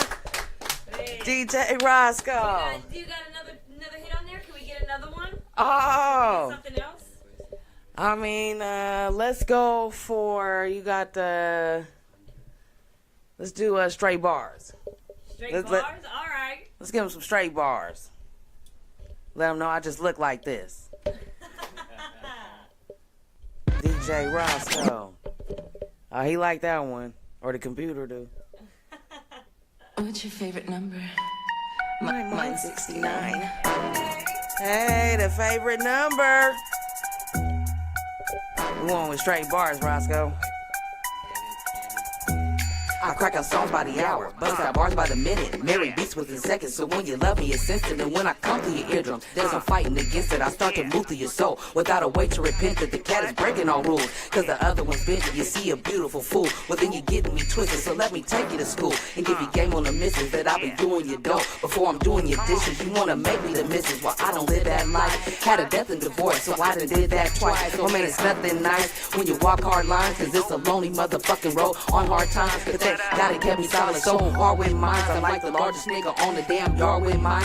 So I came to tuck this in the streets car one time. I hope you ready for this dope injection time. It's learn a lesson time. I'm finna make it a moving, and if you're worthy of space, you got to show it and prove it, or do the looting and move it, and get the fuck out the way. When Kendrick said the jig is up, he was talking today. I mean the literal way. What I spit out is phrase, similar to effects of a real live decay. Let's take it back to the days and bring it back to the waves. You're not allowed on the mic unless it's something to say, cause we done with the play of the industry grit. Won't back our art, rhythm and poetry, bitch. So you can stand up now or either lay in the ditch. And if you don't act now, you'll be a memory glitch, just like the flip of my switch. You in and out real quick. Your time of being on top is like the flick of my Bic. So I'ma make it real simple for you suckers to quit and hear the sound of a clown and keep it on real shit.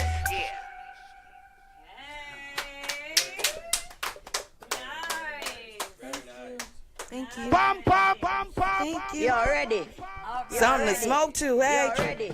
Ooh, all right. That was Kitty. Why don't you give some love to the camera before we take off? We're not going to take off too quick. We're going to come back and we're going to have our street talk topic, the blue versus you, and we're going to get Kitty involved. So thank you so much for performing. Thank you so much for having me. No problem. We're going to have you join the conversation. So we're going to take a quick break, and then we'll bring you right down into Street Talk. Hey, I get to talk. Street. We'll be right back. This has been a GoHamRadio.com exclusive. You're listening to Street Talk with the Swift Gang. That was hot. That was an amazing performance. Thank you so really nice. much, Kitty, in the building. That's family right there. Woo woo. Whoa. Well, Vinny, why don't you introduce tonight's topic on Street Talk? So tonight, our topic on Street Talk is blue versus you. And this is a really hot topic nowadays. Okay. For a lot of different people. What is blue? Is it a sports blue, team? I wish. I wish it was something as simple and fun as a sports team. Blue versus you. Blue meaning our law enforcement here. Oh, the men in blue. The men and women in blue versus you. Obviously, there's been a lot going on in the news lately and in recent years with police abuse. This is nothing new. We've seen cases of this as way back as 1991 with Rodney King. Hence my shirt I'm wearing in honor of the LA riots. And 1992. I think it's become a much more dynamic subject now in 2017 for the simple fact that I think a lot of people think it's a race issue. Where I would beg to differ and say it's not so much a race issue as much as it is a police mentality. And that was my kind of case. You know, I was thinking, okay, well, you know what? At first, you were seeing a lot of what appeared to be Caucasian officers. More often than not, they were pretty much white guys, white officers. Okay, obviously shooting, African American citizens. Okay, the whole Black Lives Matter. And then then there would be every once in a while there would be a video that surfaced where a white cop would shoot a white and kill a white, a Caucasian American citizen. Okay, and then we have something that happened as recently as I want to say a couple months ago, where a predominant NFL football player, Michael Bennett for the Seattle Seahawks, was detained in Las Vegas after the Conor McGregor-Floyd Mayweather fight, and was held at gunpoint, and the police officers used excessive force, and those officers were Latino officers. So I really kind of believe that it's not so much a race thing as it is, maybe just the idea and the preconceived notion that police officers have about certain demographics that they're trying to maybe police. Now, I came across a video that really kind of changed my mind about my whole way of thinking. Even my way of thinking was flawed in this subject. And I think it'd be really great if we can hear kind of the clip of what the officer had to say, because I think he makes a valid point in it being not a way that we all need to change the way that we think about this. I think it's a little bit bigger than just, black, white, yellow, green, brown, or cop or cop versus citizen. This is something much bigger than that. Farg, do we have that queued up? All right, let's check that out. Good morning, everybody. I want to share something with you real quick this morning, something that touched my heart, and I hope it helps you.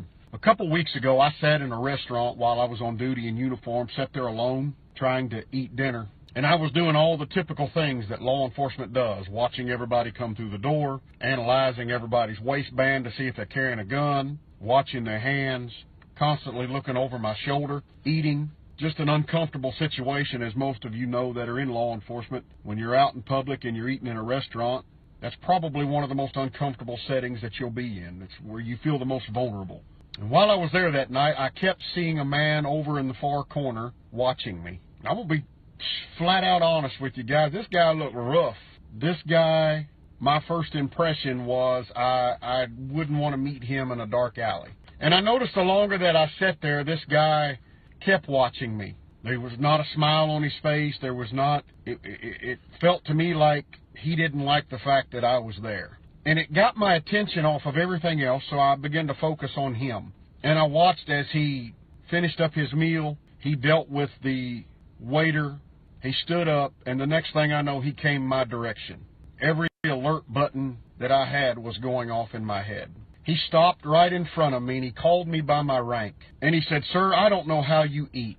He said, "I've watched you ever since you've come through the door." And he said, "Your eyes haven't stopped. Your mind hasn't stopped." He said, "You look extremely uncomfortable. It's almost like you don't have any friends in here at all." And folks, what he said next had me thinking for days.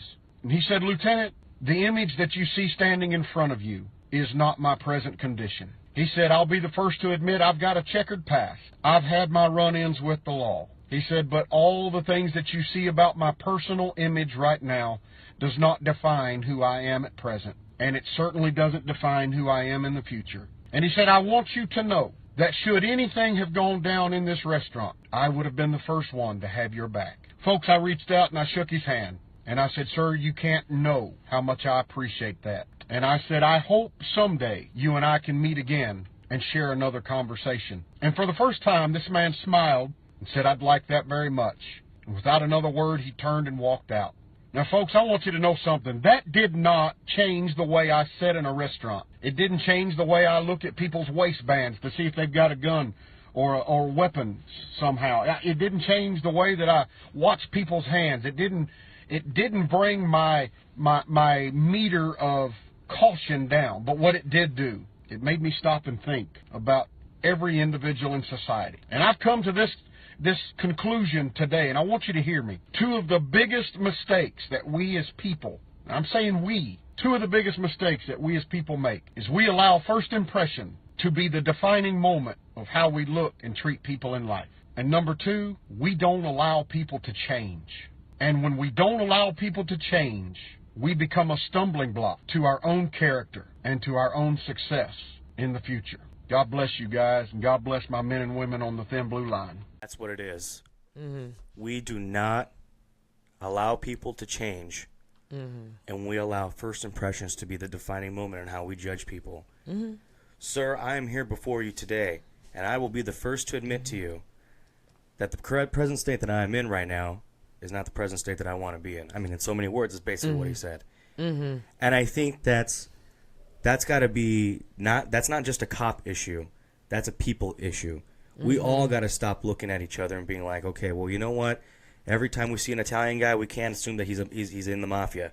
Every time we see a black guy, we can't say, okay, well, he's a drug dealer who's going to end up in prison. Every time we see a Mexican guy, we can't say, okay, well, that's the Frito Bandito. Okay, every time we see a Chinese guy, we can't say, okay, well, he's a dog eating whatever. I mean, see, and it starts with those with stereotypes, and I think it starts a lot with statistics.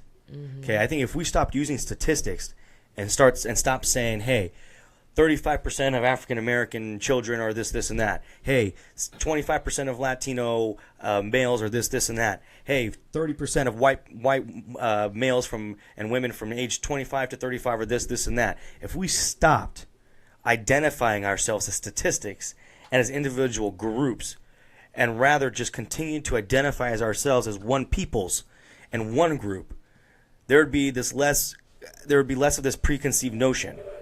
I think cops would stop saying, okay, well, you know what? There's a group of black people hanging out on the street. Okay, they got their pants down. They might look a little bit rough and thuggish.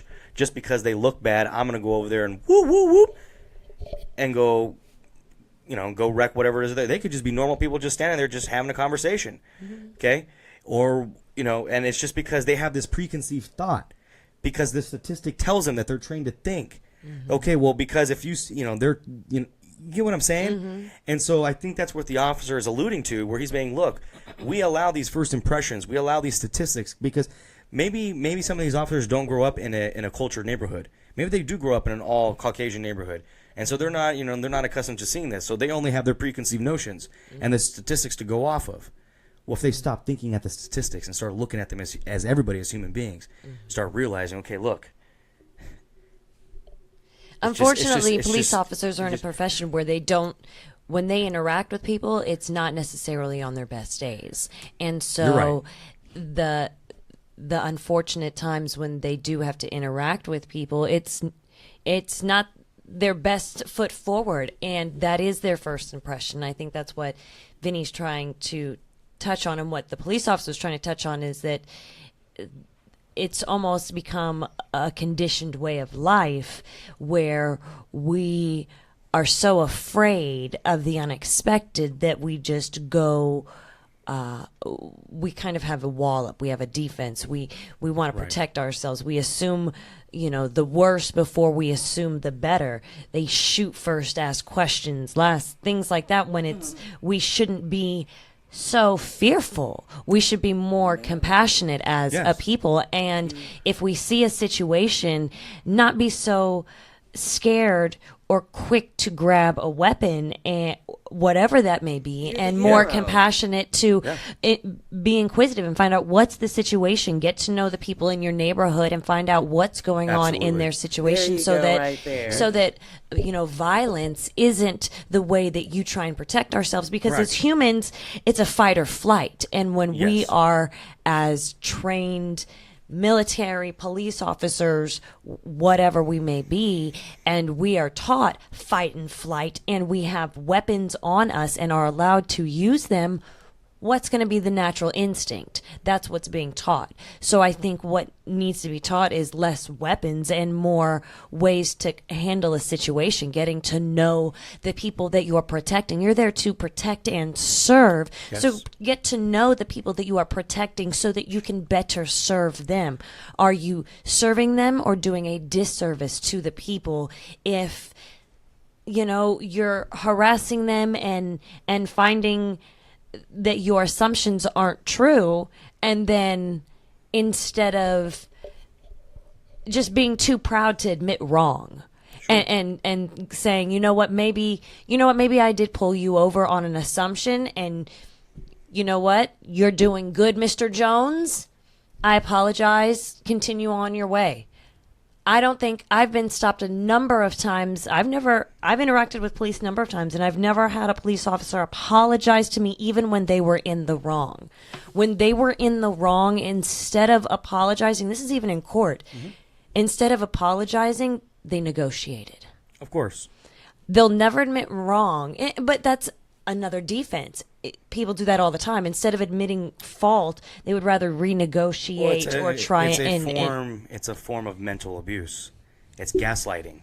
It's basically justifying in a certain way.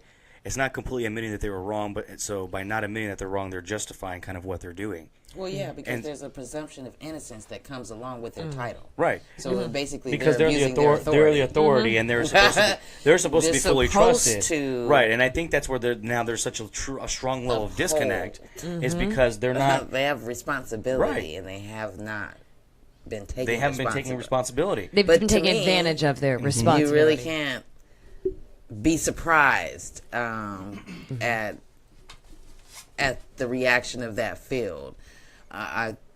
Kaepernick's very popular right now, and I believe it was him that brought light to the fact that someone who goes to cosmetology school has more training than someone who is the police. Yeah.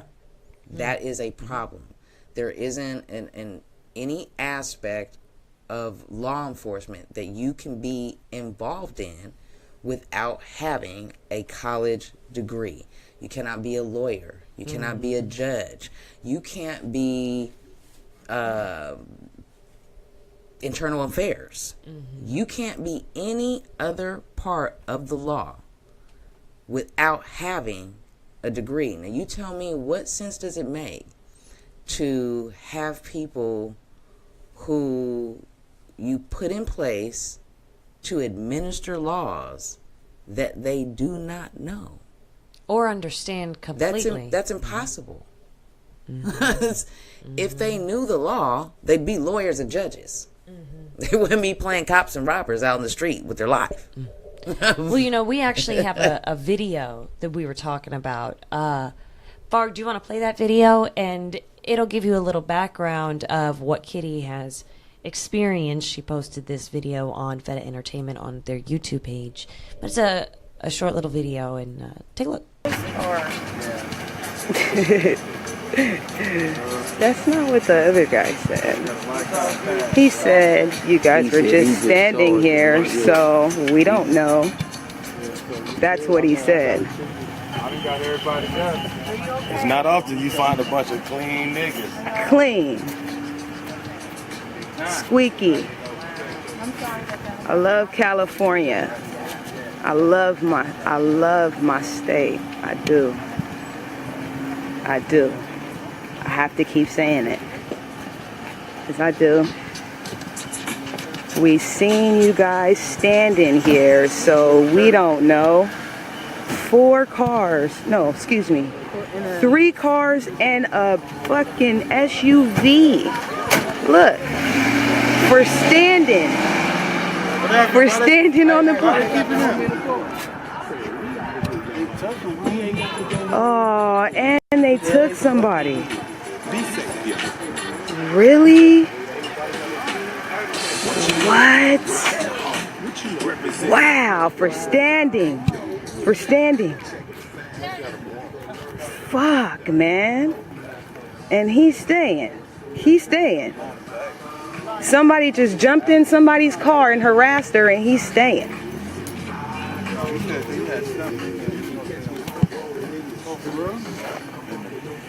All right, bro.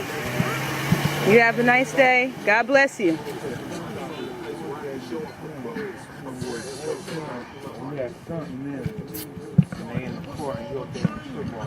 I don't know what he was saying with him or something. Yeah, that's what he said. He just got back at 4 in the morning and he got his brother's pants or something. You wouldn't know anyone shaking like that. Oh, damn. That shit crazy.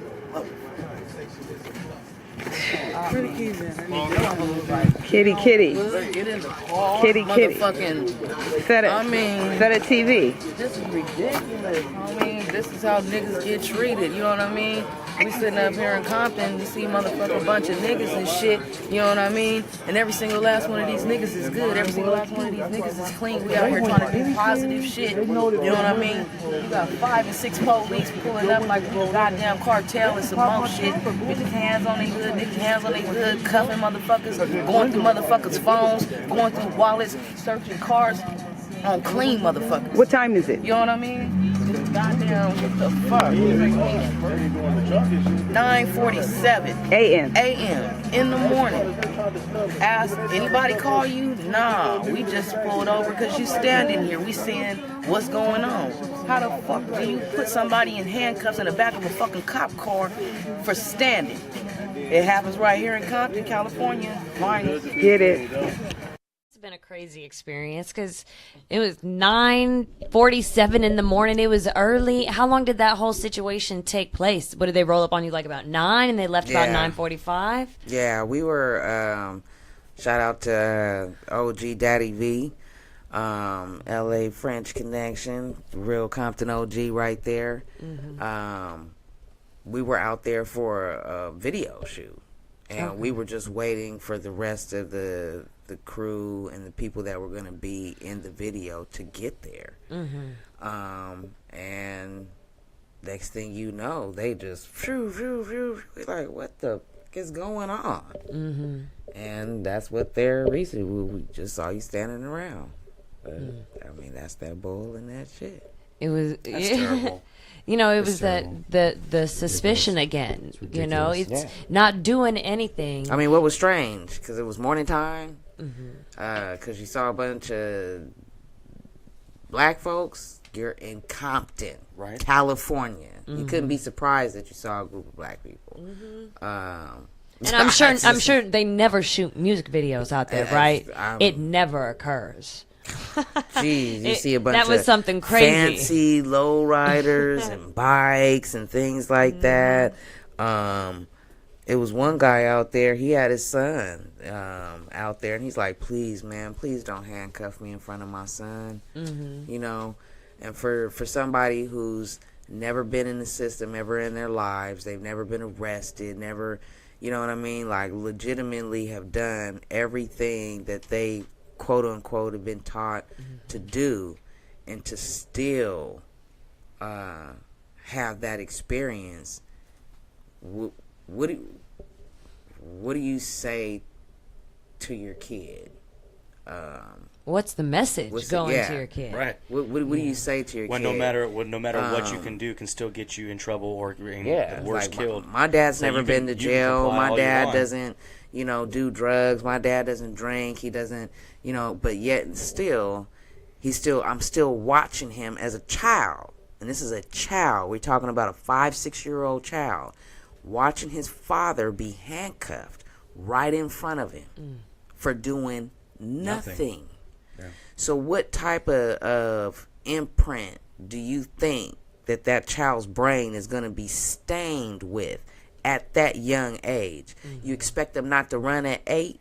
You expect them not to run at 10, 15, 18? That's a natural trained response for kids of color because of that behavior. And if police were trained the same way that the CIA was trained, the same way that the FBI was trained, the same way that all of these people who never have accidental shootings are trained, you wouldn't have this issue.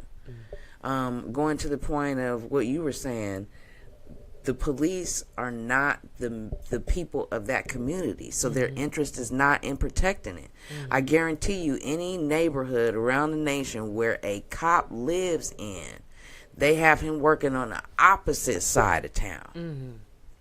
That's not his community. He doesn't know the difference between the kid that's there to really harm the community opposed to the kid whose mom's not home yet and he's just around the town acting a fool. They're all the same kid to him.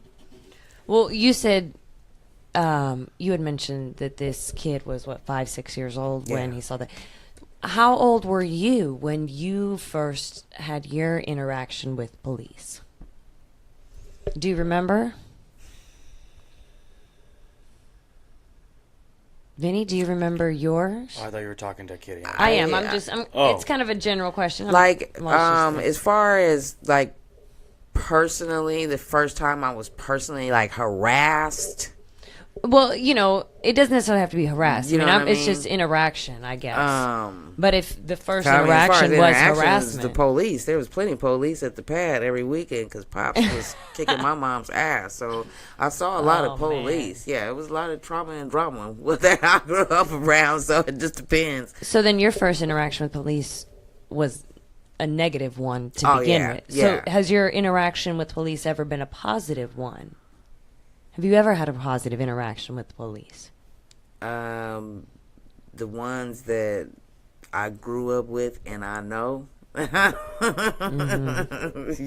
I know them. Again, from your neighborhood. Yeah. There is that sympathy, like, all right, yeah. I know where your mama stay, where your grandma stay. I know everything about you, Jack. You know what I mean? So I know that you care. But for the most part, no, there's a very huge disconnect between my community and the police. And that just stems from the history of the group themselves. People forget the history of the police and why they initially were put in place, and it wasn't a pretty thing to begin with. And that's what trickles down. And there has to come a time where like you said, where we stop, we think, we notice, we pay attention to what's going on, we admit things for what they are, because only until you acknowledge what's going on for what it is, you won't have any change. Acknowledgement and accountability. Yes. Have either one of you ever heard of Jane Elliott? An author? She is an author. Yes. Jane Elliott is very, very, very, very instrumental in the cause of bringing light to the issue of racism and its effect on our different communities. She's somebody that both of you should definitely. What is her name again? Jane Elliott. Jane Elliott. Yeah. Make sure you guys check her out. Yeah, she's a cool chick. Very white lady, but very, very honest about it is what it is. Like she has a lecture, and she's in a white college, university, and she asked the question, if anyone in this room would like to be treated as black people are treated in America, please stand. I want you to guess how many people stood up. And she asked the question again. She said, no, I don't think you understand me. If you would like to be treated as black people have been treated in this country, in America, please stand up. Nobody stood. And she says, this says to me, not only do you know what's going on, but you know that it's wrong and you wouldn't want it for yourselves. So now my question is to you, why do you accept it for someone else? And that's the type of things that we have to deal with in this country as people if we really want to change. We have to see things for what they are. And even when you don't think things are there, they are. And then, like I said, until you really look at them, we're not going to go anywhere. Yeah. I was telling Vinny the other day, my first interaction with police was in 5th grade. I was from a single family home, so there wasn't marital abuse. There was just no one else. I guess you can't fight with anybody, but the situation. But my first interaction with police was in 5th grade for DARE, which is interesting because what I remember from that moment was the suitcase of drugs that they had. I mean, I had heard about drugs, like I had heard about sex, and I have heard about a lot of things, but I didn't really understand what it was. I hadn't really been exposed to it. I didn't really have... They just rolled out the menu for you, didn't they? I didn't have siblings around to, like, even introduce me to friends of a, nothing. I'm over here watching TV and everything. Go find a man in a red poncho. His name is Rodrigo. Oh, my He's goodness. gonna have the good stuff for you, okay? I remember that they had this suitcase, and they opened it up, and everything was labeled and pictures. Yep. I never even heard of some things, and I was like, man...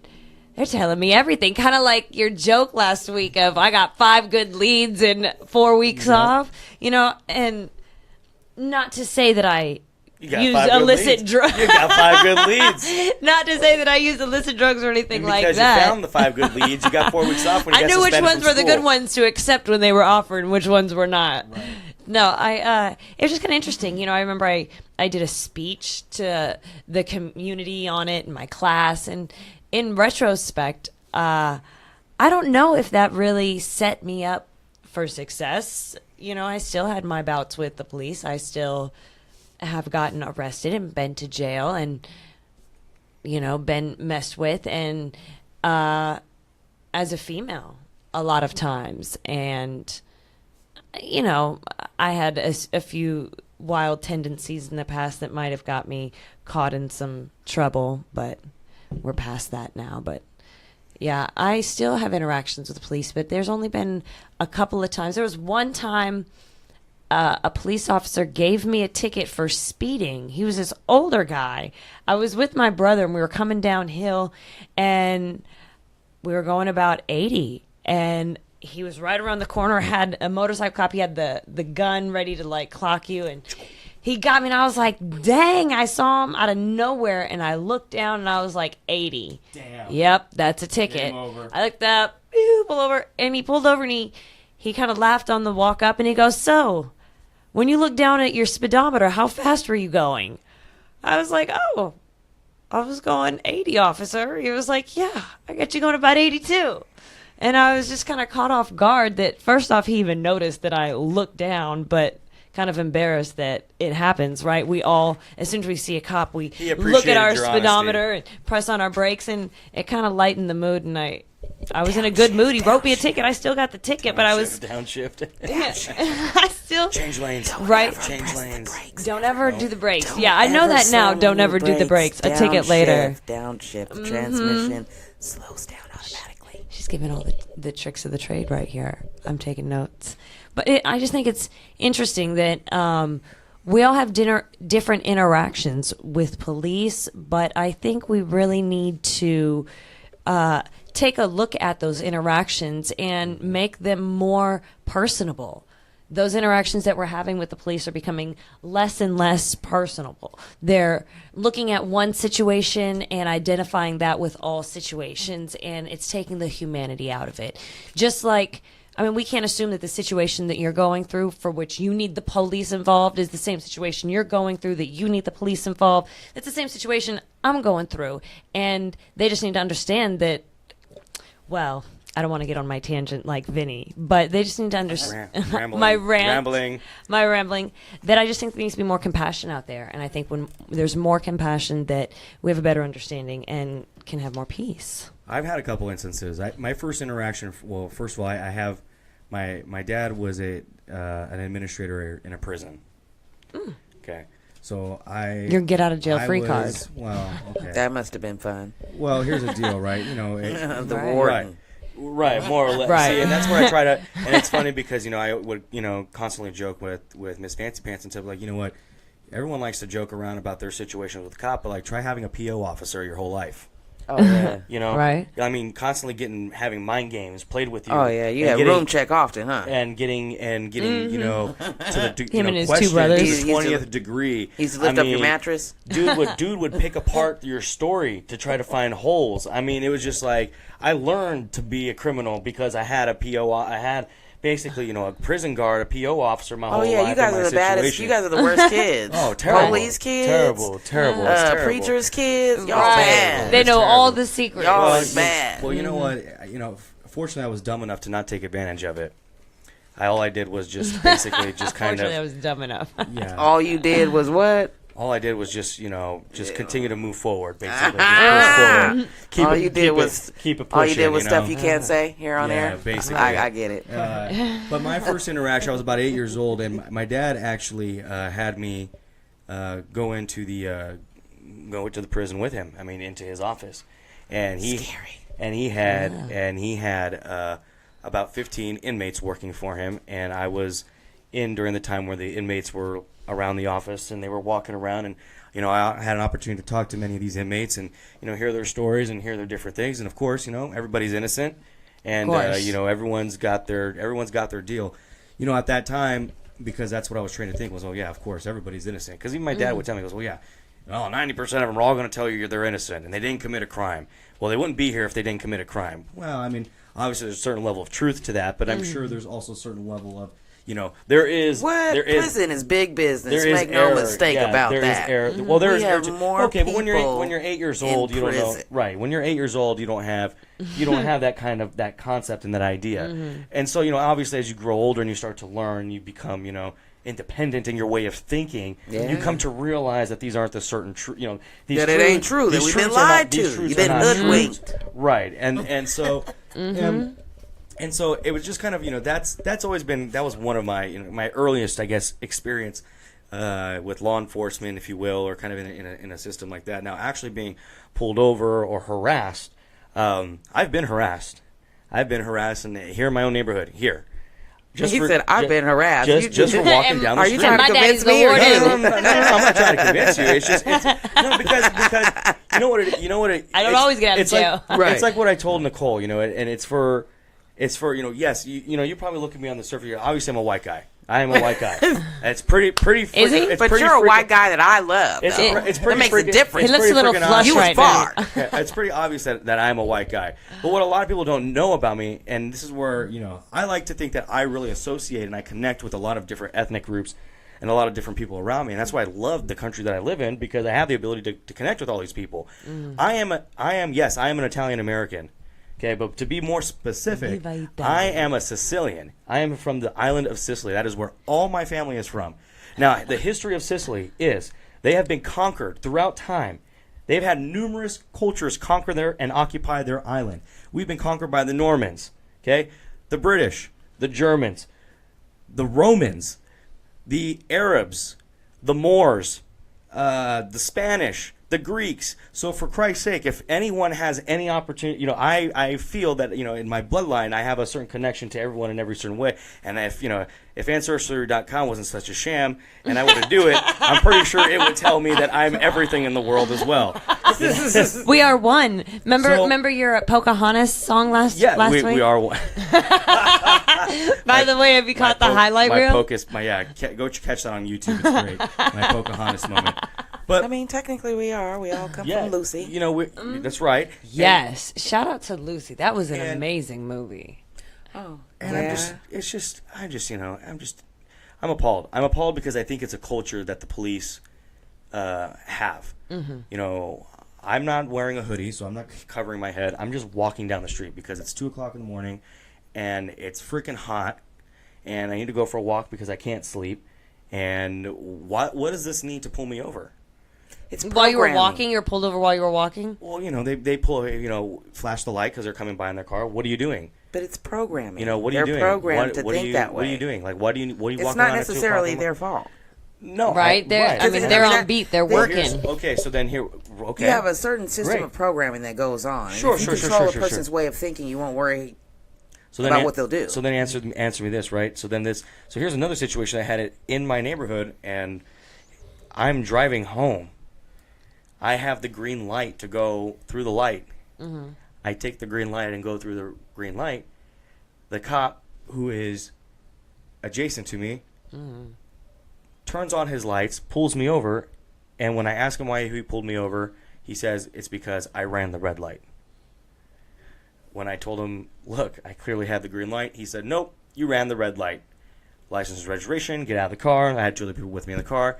They pull us out of the car, put us all in cuffs, put us on the back of the car. You were here? 32nd Street, right here, right across the freeway. Oh, 32nd Street. Okay. And what was you doing over there so late at night? we going home. He lives over there. He I actually lived there. lives on. I lived there. Yeah. I lived there. We were going home. Right. And Far down. They pulled, pulled us all out, and they questioned us. And oh yeah, they thought y'all and the some whole- baby boys getting some poom poom. I don't know what the hell was Right. going on, man, but it was unnecessary. It was just, and I don't know. I've had instances where also I've had, there was, in the area that I live in, there's a lot of young children. And there was a gentleman who I noticed after a period of time was constantly parking his car outside my apartment and hanging out there, just sitting in his car. And it wasn't just one day, it wasn't just 2 days. This was starting to become habitual.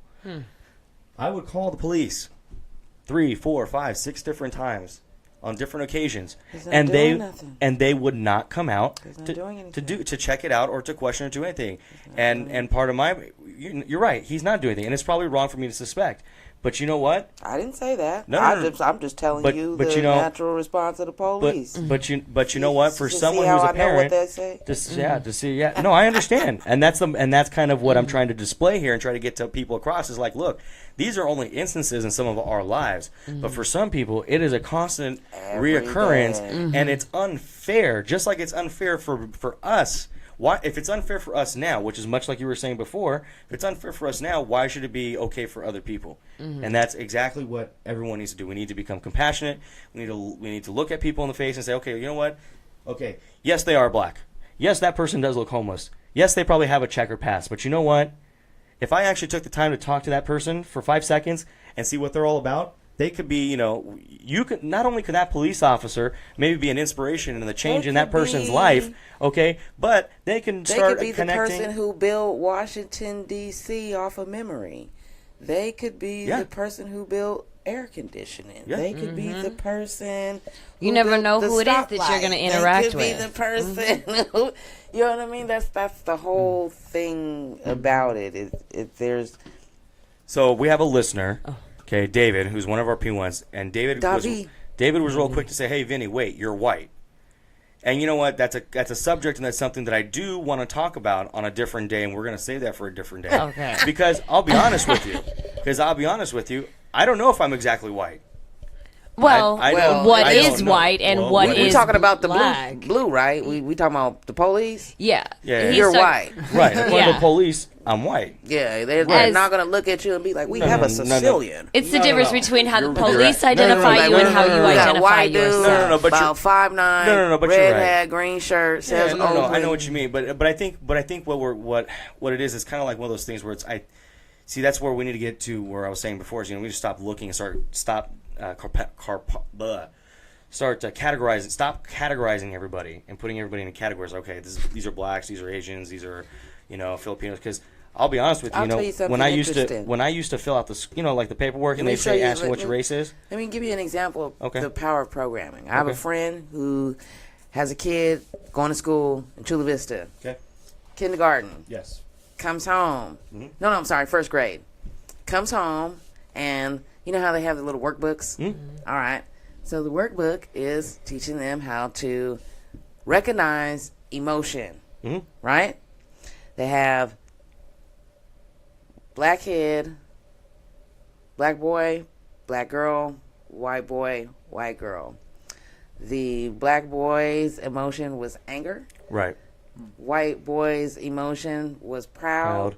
Right. White girl happy, black girl sad. Those are the types of things that subliminally program you to when you see him on the street. That's why you get scared. Black guy always dies first in the movie. That's why you feel like there's a sketchy past. Black guy was always the black guy was always the criminal in any sort of movie. There's always black, white, black. I get. Those I know. things There's are another, very, very, very. And it's powerful. very sad because I've seen actually a similar video to that where they put black kids and they give them the dolls. I'm sure you guys have seen this where it's the subconscious is very, very strong. And it was really heartbreaking to see even young black kids look at a black doll and say, "Well, she's ugly," and I'm thinking, how could you think that you're ugly?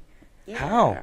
How? That's so terrible. Why. That's so awful. Because the brain responds to things whether you know it or not. Like red and yellow makes you hungry. While the average person thinks McDonald's, Rowley's, and everything else is coincidentally all red and yellow. Right, because color. No, it's not. Those are all That's the your marketing. Those are all the marketing ploys and marketing But tools that's that they the brain use. responding to things Right. whether people know it or not. Right. So that's what goes on with us as people. Yeah, I think, the blue versus you, it's going to be a never-ending conversation. It's Oh, something that, like we were saying, until we take accountability, until we start pinpointing certain flaws in our system and start creating solutions for these flaws, can we actually move forward with positive progression? We always respect anyone trying to uphold the law, of course, doing the right things out there. And there's always good cops who do go in there for the good reason, for the right reasons, and they do a great job, and they actually protect and serve our community. What we need is more of you. And I think what Kitty was getting into is, it's become a diluted process. There's now such a strain for police officers that they'll just take anybody. There was a police You can't officer. administer laws you don't know. There was period. a police officer here in San Diego. That's a fact. That was arrested for setting up prostitutes and abusing his power. Okay. And he did not pass the psychological exam to become a police officer, but because his father or a relative or someone that he knew was a top detective in SDPD, they bypassed his psychological test and allowed him to become a police officer, which then in turn him becoming a predator on the street. And he abused his power and took advantage of witnesses and other people. See, it's those types of little things. See, that's what loses. Jail. See, that's what happens. That's why problem. there's a loss of connection. There's a loss of trust. Yeah, because he don't go to jail for what he did. He did, but if you do it, but if I do it, right, you'll never see daylight again. Right, and it's terrible, and what it is we have to we have to develop a certain level of trust again. And there has to be a trust if you keep letting murderers free. And if you keep if you keep manipulating the system to where it's like, okay, well, you know what, we're going to let this bypass. Yeah, he's an extenuating circumstance. Police officers need to be more involved in their communities. But their extenuating circumstance be like, he's rich.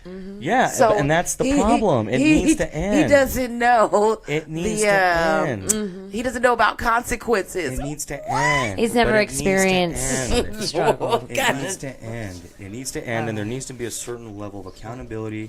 They need to, because there's so many different levels. There's so many different levels to take it from. I mean, there was a point where they were hiring because there were so many veterans, right? So many veterans come back from the Iraq War. So many veterans with post-traumatic stress syndrome, trigger-happy veterans, right? And they thought the best thing to do was, okay, well, you know what? What a great way to kill two birds with one stone. We don't have to worry about retraining them or anything else because they're already militarized. Let's throw them right into the police force. And then pretty soon, what do you got? You got a bunch of trigger-happy Marines popping off on American citizens for doing nothing but reaching for their wallet or their cigarette or their lighter in their frickin' pocket. And now we've got this whole national hoopla going on, and it's absolutely disturbing. So what do they stop doing? They stop hiring these vets, right? They end up cleaning all these guys out, right? So now you got a bunch of vets with no jobs, okay? And you got a bunch of positions that are open, and you got to fill them.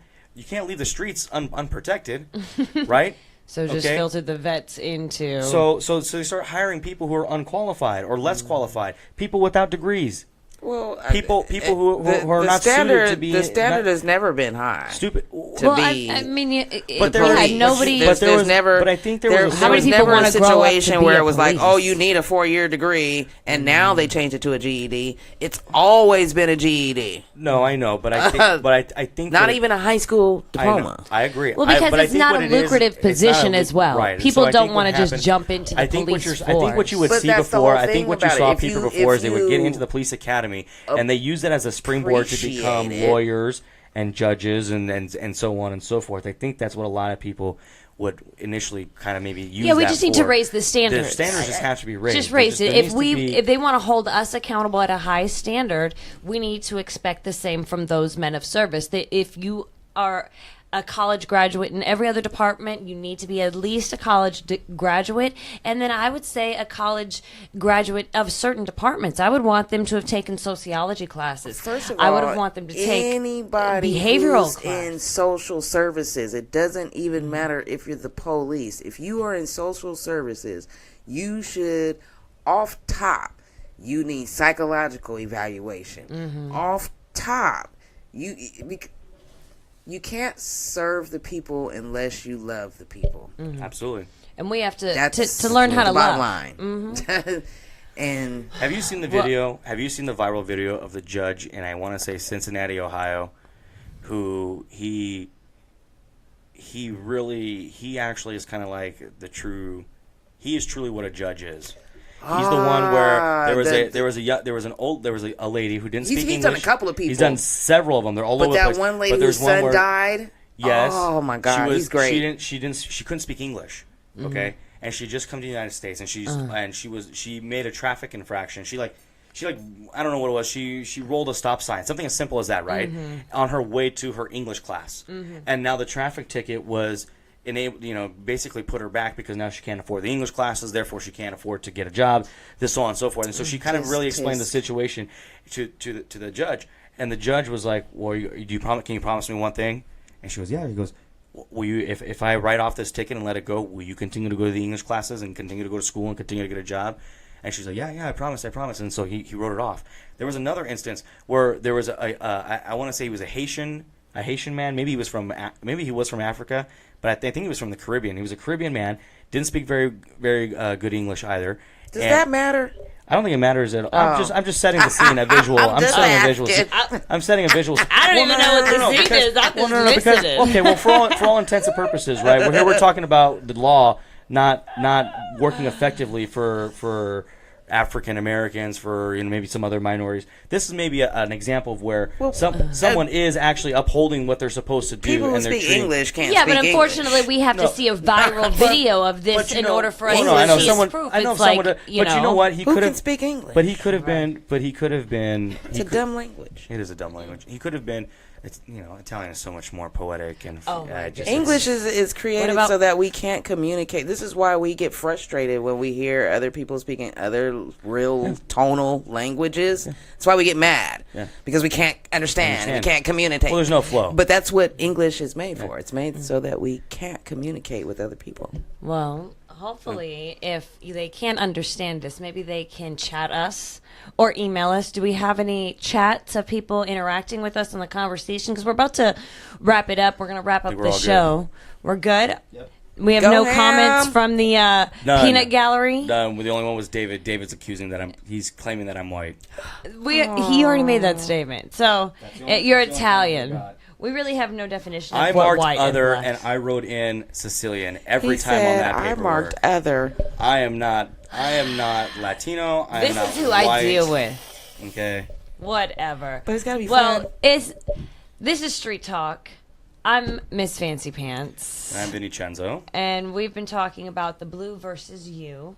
And this has been episode 4. We've had Kitty join us in on the conversation. Thanks, guys, for having me. I had so much fun. Thank you for joining us. Appreciate your input. If you're just joining us, you can catch the highlight video and catch her performance. We also did some interview questions with her. We had some live music from DJ Roscoe. We even heard Farg on the mic for a little bit. So we want to invite you to join us next Friday night, 10 p.m. Pacific Standard Time, right here on Go Ham Radio. Actually, Facebook.com, Go Ham Radio. You can get the live feed, and then as soon as the live feed is done, it uploads right on to GoHamRadio.com. So if you don't catch us right at 10, you can catch us again at GoHamRadio.com. Email us requests at GoHamRadio.com.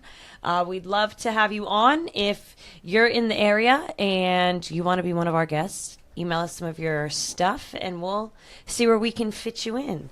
So, Kitty, you want to say any closing remarks to your fans out there? I'm so happy for you and Go Ham and being a part of the 4th episode. DJ Roscoe. Argo. You guys, I had a ball. I had a great time. I really appreciate you guys having me. I'd love to come anytime for any reason, anything. Well, next time you drop some new music, you gotta let us know, and we'll have you on, and you can as soon as the album perform. drops. Yeah, sooner than later. Then sooner than later. Definitely, Roscoe. Do you want to say anything on the mic before we take a quick goodbye and be back next week? A quick, extensive goodbye.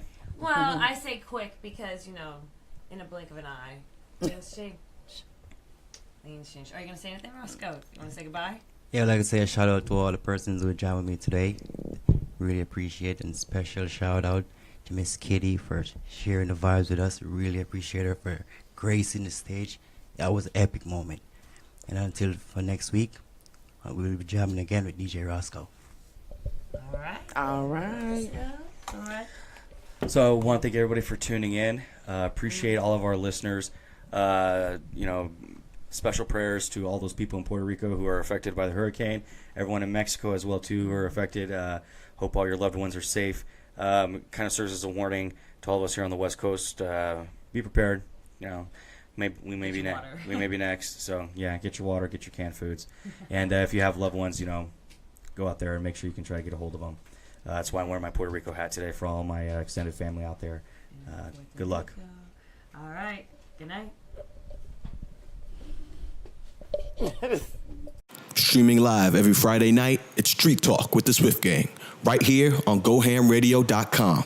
GoHamRadio.com, the culture's newest hype. Log on, listen, and go ham.